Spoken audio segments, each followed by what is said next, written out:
కోచ్చు ఆ విద్యార్థులను పట్టుకొని అసలు చదువు రానోళ్ళు లేకపోతే డ్రగ్స్ అని ముదిరిపోయిన బెండకాయలని ఇలా ఇలా మాట్లాడుతుంటే ఏమనిపిస్తుంది సార్? ఇప్పుడు నేను ఫస్ట్ అనగానే నువ్వు జర హట్ అయిపోవచ్చు. ఒక సీఎం నువ్వు పట్టుకొని లంపెన్ గాడను, లంపెన్ గాను మాట్లాడే మాటలే ఇవి.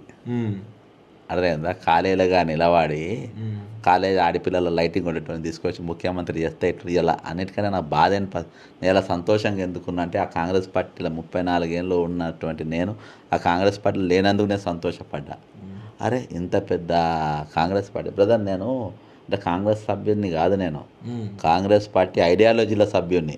గాంధీ ఆశ్రమంలో చెరకా చుట్టూ నేర్చుకున్నాను నేను. నా చెరకా బ్యాచ్ నాది.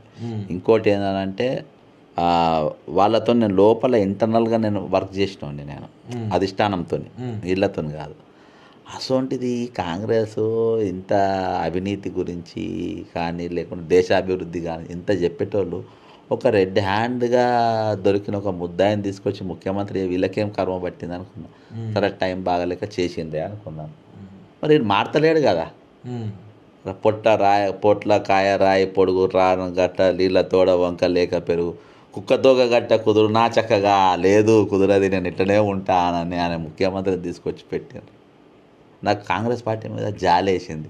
నేను ఇలా సభ్యుని అలా కాదని గర్వపడుతున్నా. ఇటువంటి పాలన నేను ఒక విలన్ అయిపోతుంది. ఇలా కాంగ్రెస్ పార్టీ కార్యకర్త ఒరిజినల్ కాంగ్రెస్ చంపేసింది అబ్బా.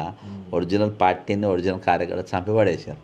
నాకు కొద్దో గొప్ప ఉండే ఆలోచన ఆయనతో మొత్తం పోయింది. జీవిత కాలంలో కాంగ్రెస్ పార్టీలో పోవద్దనే ఆలోచనకు నేను వచ్చేసినాయి. అంటే